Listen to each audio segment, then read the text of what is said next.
Guest of honor. There's a lot of my high school and primary school friends who would actually be shocked that Sam is the guest of honor. Because growing up, there was little or no evidence that one day I could be a guest of honor. Just the other day, Saturday night, I was attending another event at the masked students. We're having a night of celebration, and I was also a guest of honor. And for me, I think it's a challenge to everybody who's watching here that being honorable has no look.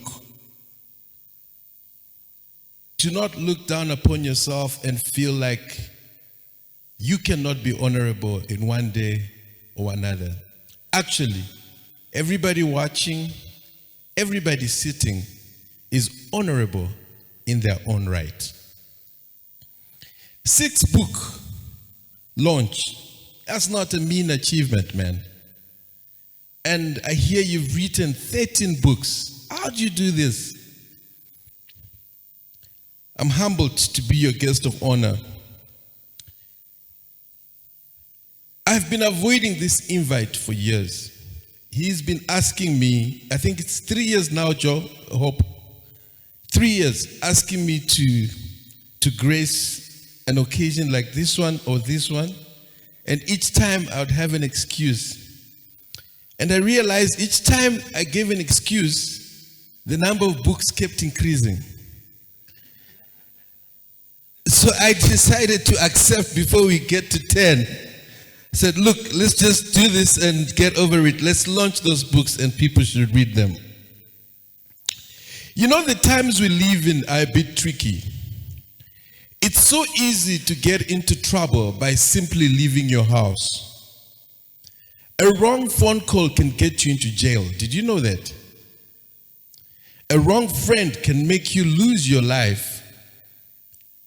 Wrong company can lead you into the wrong direction. As I leave my house these days, and I hope you can adopt to the same, my prayer is always, God, as I leave my house, allow me to meet good people only. Hope, thank you for inviting me to a place full of good people. I've been writing my book for about 5 years now. I'm still on the draft. 6 books is definitely not an easy or small achievement. The discipline, the dedication, the sacrifice, the focus, the drive, the zeal, time management, and so many other attributes cannot be left ignored. Book 1, The Art of Letting Go. I'm sure there are 1 or 2 here going through breakups. You might need to grab a book before you go so it can help you heal. Oh boy, I needed this book with all the relationships I struggled to walk away from. The jobs I needed to walk away from. The friends I needed to walk away from. The habits I needed to walk away from. The addictions I needed to walk away from. Here is a solution from a person who views life from our own perspective, from Malawi. Book number 2, Undisputed Art of Parenting. Talk of a book in time of need. Raising kids is one of the most challenging tasks I've seen in our time today. We see this by the way parents are struggling with their kids. Get into church and see the indiscipline. Kids responding to their parents, something we wouldn't do when we were growing up. Mom just had to look at you and that was enough to take care of business for the day. It's become more complex to raise kids today than it was a couple of years back. Technology has advanced. Knowledge has increased. I was in the UK a couple of months back and a friend of mine was telling me that Her son called the legal people on her when she tried to discipline him. So kids have rights now. I think our parents had rights to kill us growing up because the way they beat us, there was no life expected. Drugs, more sophisticated and easily accessible. Your child could be drinking a Coca-Cola next to you and they're actually taking drugs and you have no idea. And here again is a local solution to a local problem. Thank you, Hope, for a book in time of need. Space gates. I'm just going to pull an extract of what he has put in the book. The public square, social activities, and the many challenges we face in life can be compared to mountains that stand before us and shape our daily experiences. Do you have a girlfriend? I think she enjoys all this poetry. It's like, oh baby, the way you look, amazing day. You know, I think somebody would enjoy receiving letters from you. Back in the days, we used to write each other letters. Please do write your loved one a letter. They will definitely enjoy it.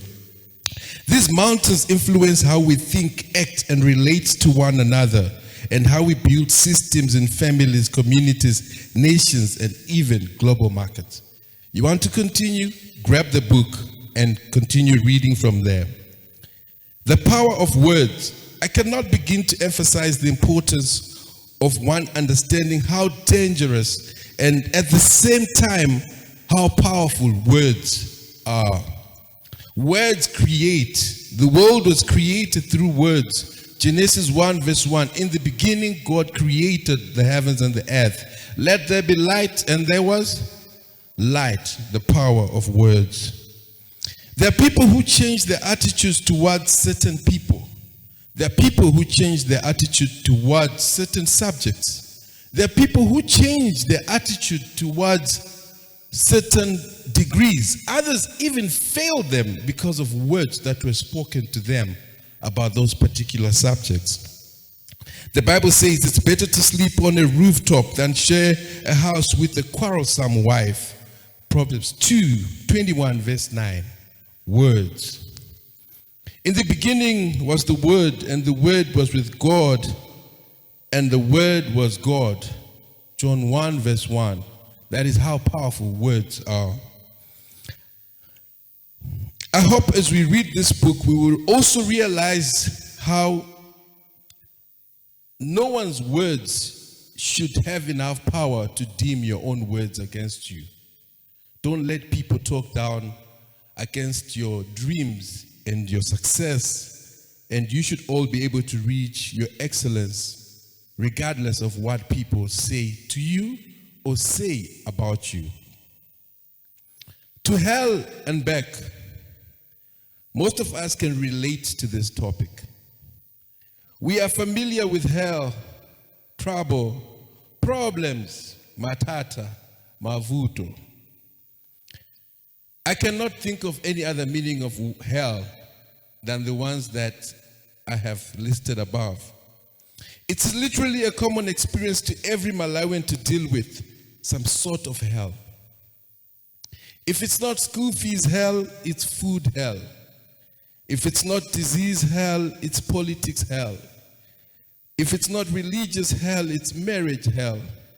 If it's not relationship hell, it's addiction hell.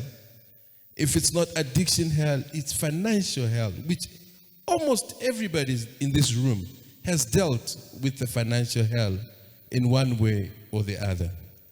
The list is but endless. I can't wait to dig into this book and find out what the hell Hope is talking about, whether it's from his personal experiences or just an overall dosage on how to go to hell and come back. So next time somebody says go to hell, tell him I'll be back. The power of the mind of prosperity. The greatest power of prosperity is the battle against self. Most people conquer the world, but they fail on the battle of self.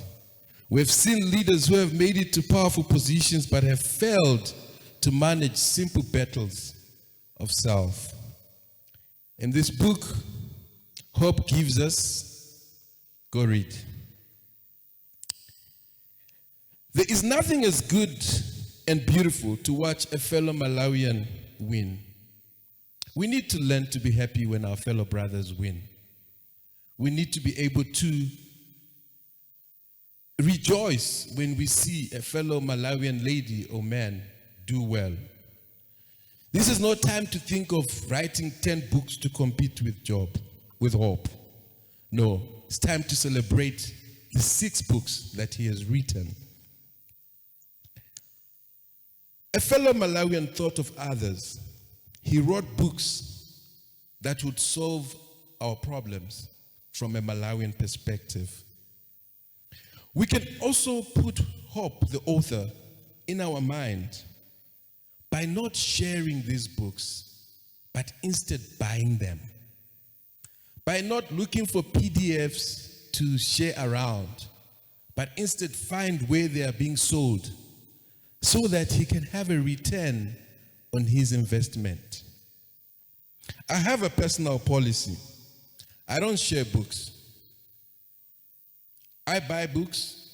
If you want, I tell you where to buy your own. But I don't share books. Because when I develop a product, I want you to buy. I don't want you to share.